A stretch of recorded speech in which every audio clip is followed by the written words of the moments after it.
like myself, how would you convince me that this is not something anti-Semitic or a prejudice? This is, in nutshell, what would you say about this, please? Well, I wouldn't need to convince you, and I don't think I need to convince anybody.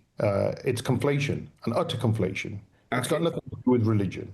And the fact is that this angle, which has been used by some of the most senior politicians of this country, some of the most senior news presenters, is absolute nonsense.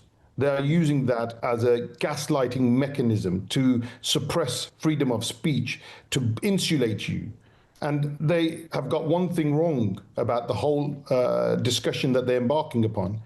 They can shout from the rooftops about anti-Semitism, but people on the ground know it's nothing to do with race, religion, or creed. I've stood up for what's just and right, and I do that without fear or favor. So, quite frankly, when you talk about petitions, the argument will always be, will it not, that when you have a petition opposing or objecting to something, of course, what it is opposing to or objecting to will be biased.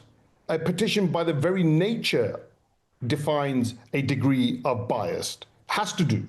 I don't want, for example, this planning application to go through residents, start signing a petition.